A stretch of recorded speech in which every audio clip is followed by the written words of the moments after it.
Good evening and welcome to Northbeat. I'm Shannon Scott.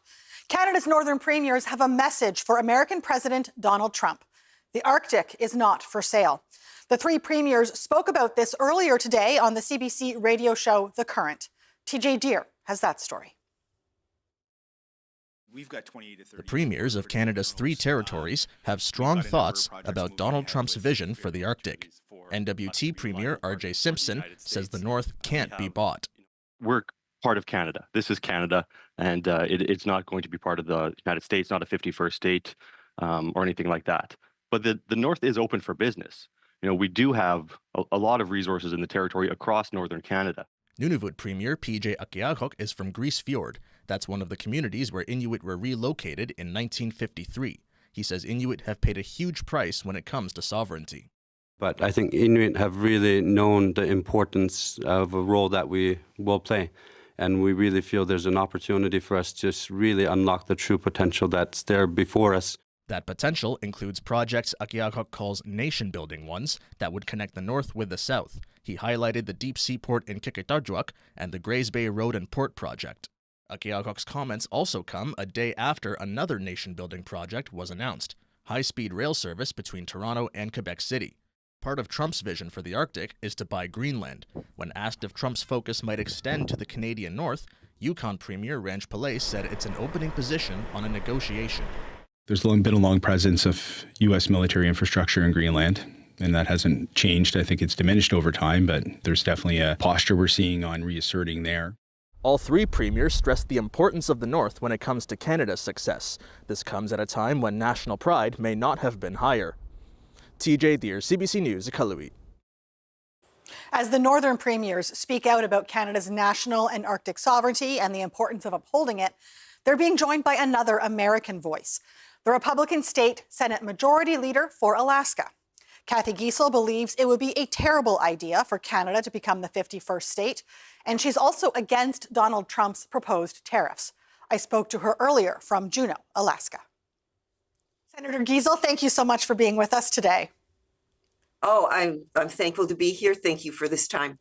So here in Canada, we've been hearing a lot about these pending tariffs over the last little bit. It's in the news pretty much daily. People are quite worried.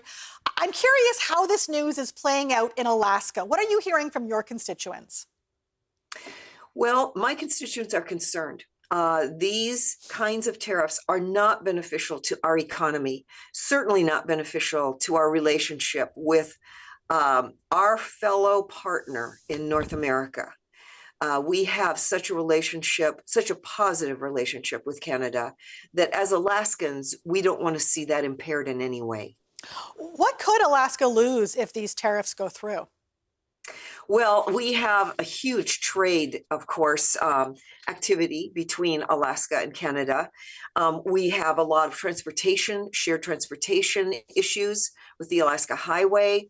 Down in Southeast, of course, the ferries traveling between Southeast Alaska and British Columbia, down further south from us. So there's just movement of people, movement of goods.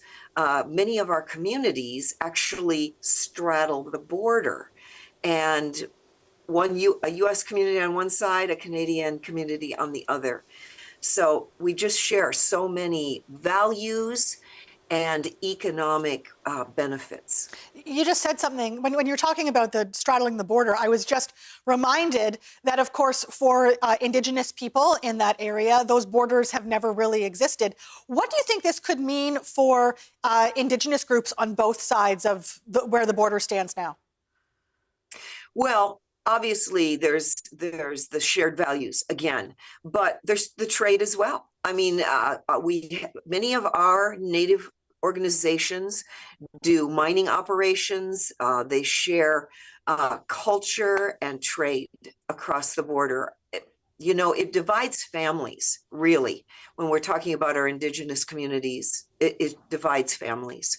Now, you have publicly said that you're against these tariffs. In a CBC article, you were quoted as saying, "I oppose these tariffs because we are neighbors, we are partners. It's not only economic, but it's security and defense as well." I'm curious what you and your colleagues on the Alaska side are doing to help push back against the tariffs. Well, there's not a lot we can do as a state, but we can pass a joint resolution. So the House, the House in here and on the Alaska Legislature and the Senate have drafted a joint resolution opposing the tariffs. We're actually applauding President Trump for the 2018 trade agreement that he made between Canada, Mexico, and the US. And so that is what our resolution emphasizes, the positive actions that were taken in 2018 and how we don't want to see those reversed with the current approach of instituting tariffs. So in the Senate, that's Senate Joint Resolution 9. It was just introduced yesterday, and we'll be hearing it next week. My partner over on the House side has introduced his, and we hope to have all of this done and signed and sent soon to Washington, D.C. So for those people here in Canada who may not be overly familiar with how the system works over there, what can a joint resolution do for this issue, do you hope? The resolution will represent the voice of the 60 elected legislators in the Alaska legislature. 40 of those members belong to the House, 20 of the members are in the Senate. And so it's the voice of our legislature, the governing body for the state of Alaska. You mentioned this partnership. We've talked a lot about the partnership between Canada and the United States, specifically Yukon and Alaska. There's the Intergovernmental Relations Accord that was signed just over a year ago.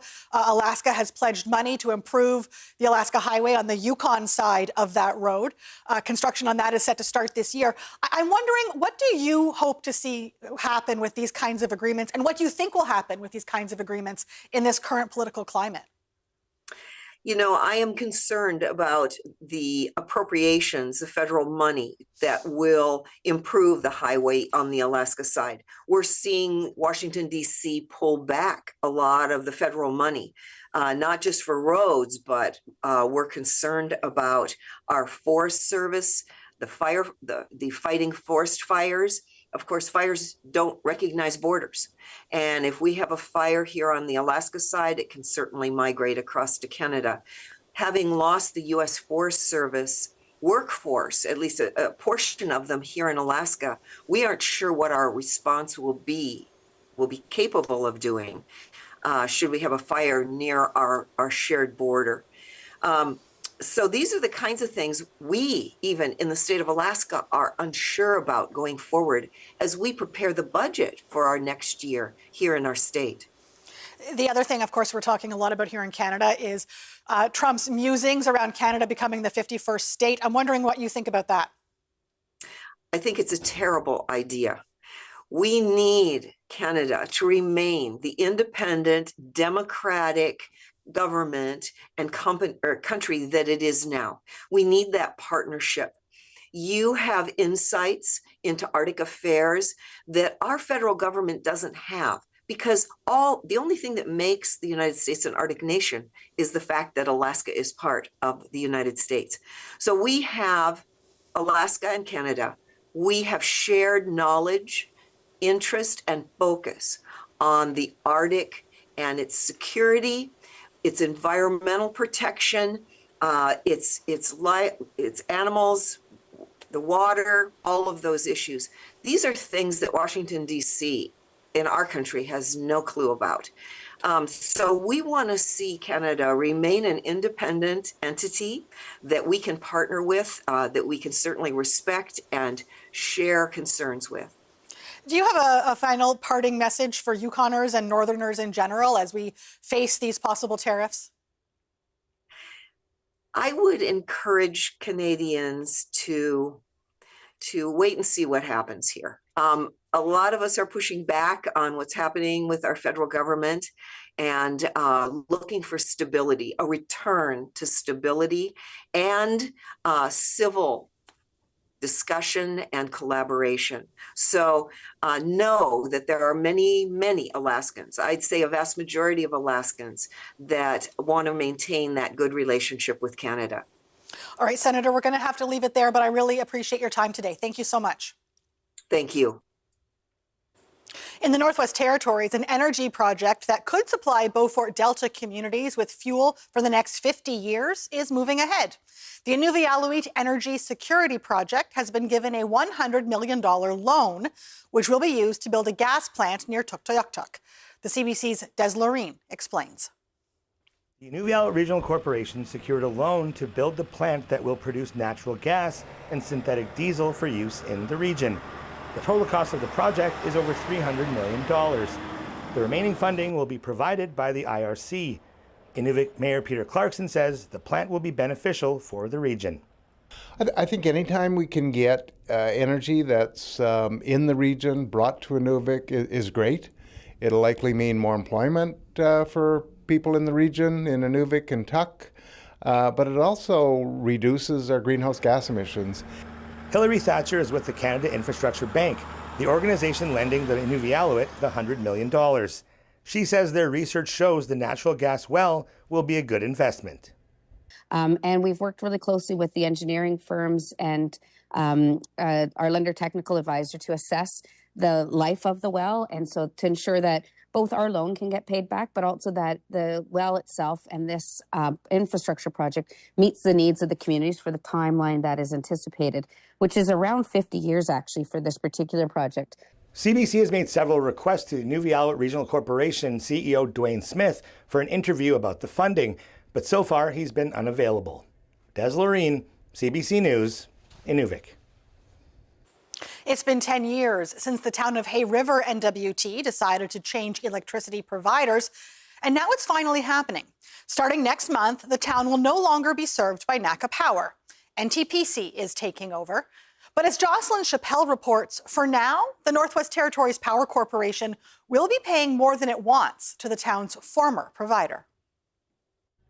Starting next week, the Northwest Territories Power Corporation will be serving around 2,000 customers in Hay River. It'll be doing so using a power transmission line that NACA Power still owns, essentially renting the line from NACA for about $48,000 a month. For now, that amount could change once the Public Utilities Board makes a final decision on power rates in the territory. NTPC has objected to paying anything for the line before those final decisions are made, saying NACA only wants this payment to offset the money it's losing in the deal. $48,000 is less than half what NACA was asking for, saying it needs close to $100,000 a month so that its other customers don't see a jump in rates. CBC requested an interview with NTPC about the decision, but it declined, citing the ongoing review of NACA's rate application. In a statement, the corporation said that through the review process, it will continue to express its disagreement with NACA's approach. Jocelyn Chappelle, CBC News, Yellowknife. Forced and coerced sterilization of Indigenous people is still happening. The Survivors Circle for Reproductive Justice has supports available for Indigenous survivors. Join the National Registry and access up to $70,000 in healing support funds for individuals, families, and communities. The deadline to apply is March 31st. If you or someone you know has experienced forced and coerced sterilization, please call 1-877-386-0750 or visit reproductivejusticesurvivors.ca for more information. The Kanuipita National Inuit Health Survey team is going to every community in Nunavut, speaking to Inuit about their health and wellness. And every answer will help us as Inuit determine our own priorities for a healthier future. Together, we will answer the question, Kanuipita, how are we? Find out when we're coming to your community. Learn more at qnihs.ca. In your once stolen vehicle in West Africa. That is crazy. Jumped in the car and then off they went. I want my truck back. 300% increase in auto theft. 300%. It's organized crime, well financed. They are selling vehicles that are insecure. They're working on it. We hear that from a lot of automakers. Yeah. We think we found your car. Oh my goodness.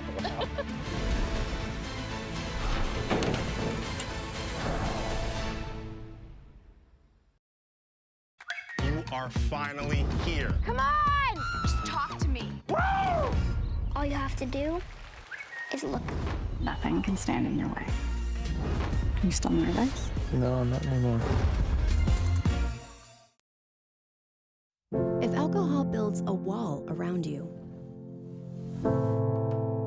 this. We're here to help if you want us to. It's never too early or too late to ask for help with a drinking problem. Alcoholics Anonymous. There is a way out.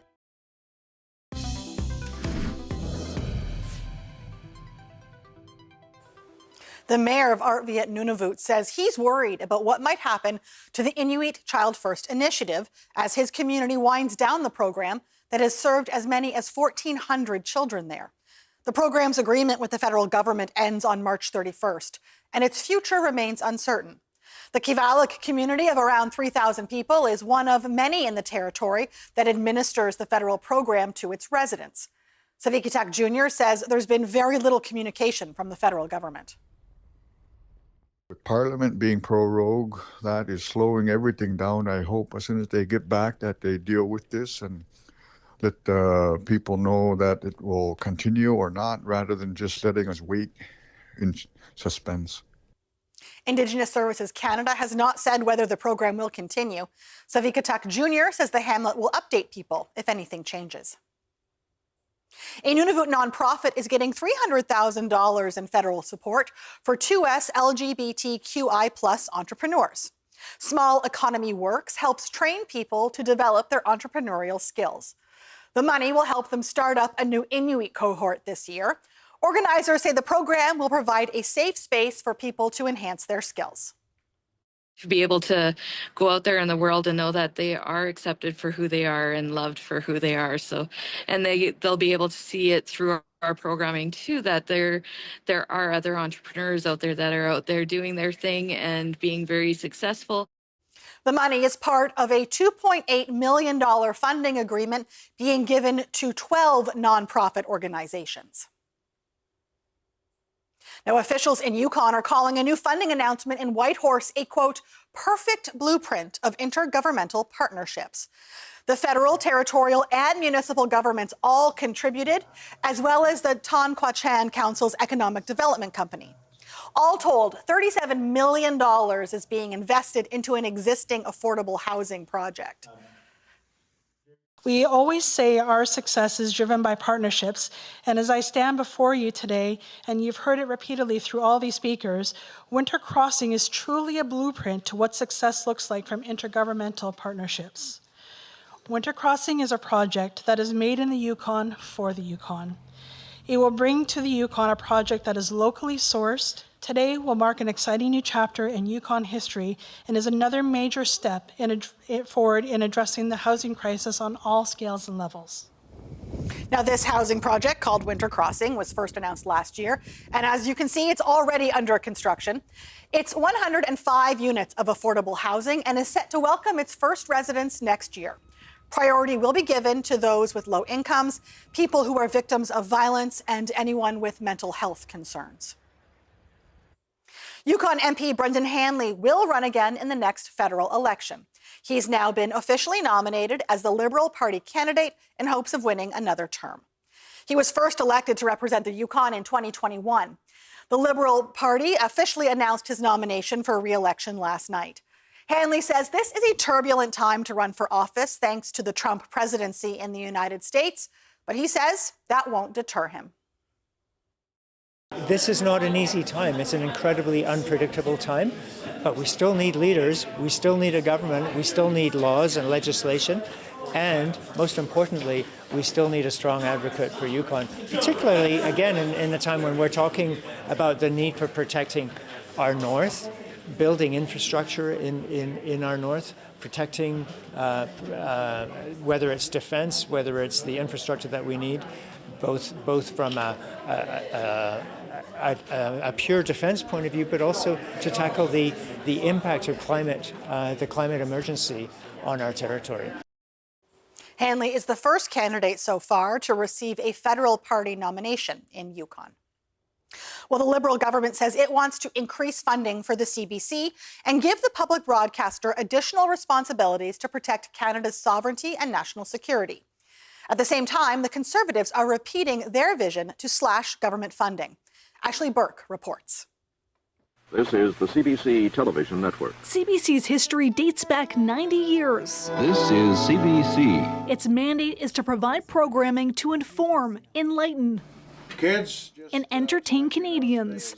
Now the government says it's time for more responsibility as the country faces threats from the U.S. to its sovereignty. More than ever, it's important for Canadians to be able to rely on their own sources of information. Canadian Heritage Minister Pascal St-Onge pitching a plan to boost CBC's funding so it's closer to what the average G7 country pays for its public broadcaster, $62 per person a year. In Canada, we're second to last, with $33 per year per person. CBC would be required to scrap subscription fees, make its news ad-free, and take on a new role fighting disinformation. We need to envision the investments that we're making in our public broadcaster as a national security issue. She points to the recent public inquiry into foreign interference that found disinformation is one of the single biggest threats to Canadian democracy. Information manipulation is now eminently possible and quite dangerous to democracies.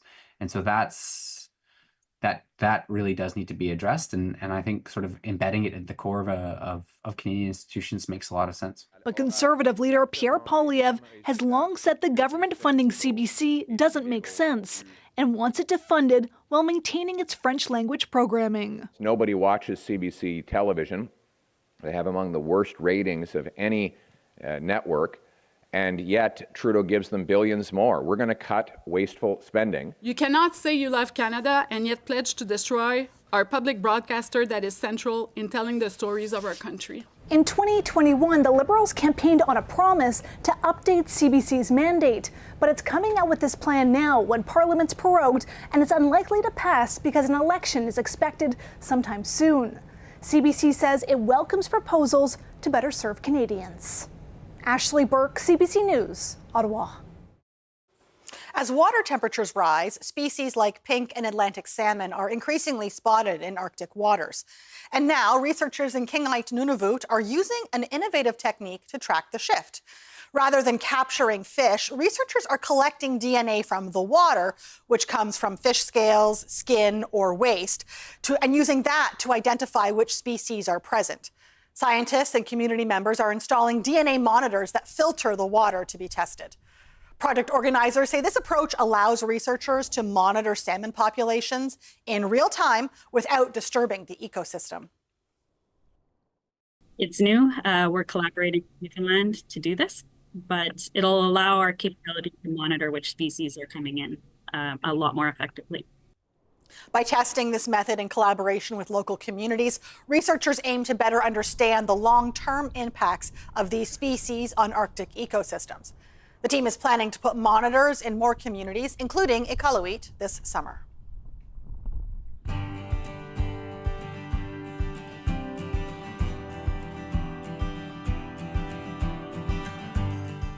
A Yukon dog and its handler stole Prince Harry's heart earlier this month in Vancouver.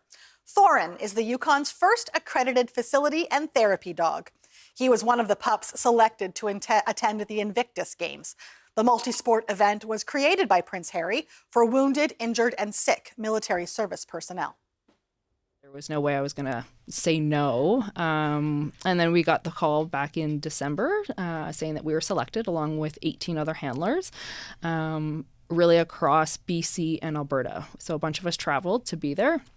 And our role was working with the athletes and a psychosocial wellness support. So a lot of these athletes that were involved in the games, coming from military backgrounds, whether they're currently serving or have been discharged, and come with a variety of injuries, whether it's mental or physical.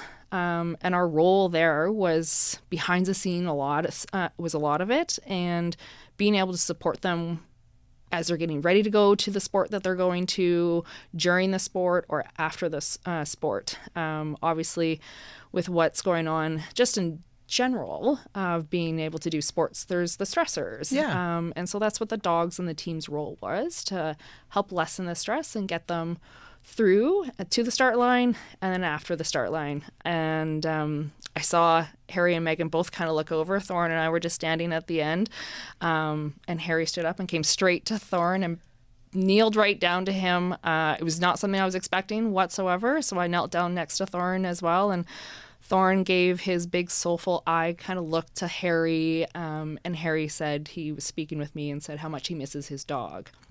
At that time, I didn't realize that Harry and Meghan had just put one of their dogs down beginning of January, and that was the dog that he was speaking of. It was a very quick 30-second, maybe a minute interaction with them.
Well, quite the spread of temperatures there, from plus 4 degrees tomorrow in Watson Lake to almost minus 30 along the NWT's Arctic coast. Lots of weather happening out there. Be sure to bundle up if you're in one of those colder places. And I hope you get to enjoy it if you're in Watson Lake. That is our show for tonight. For news anytime, you can always visit our website, cbc.ca/north. Thanks for watching. I'm Shannon Scott. We'll talk again tomorrow.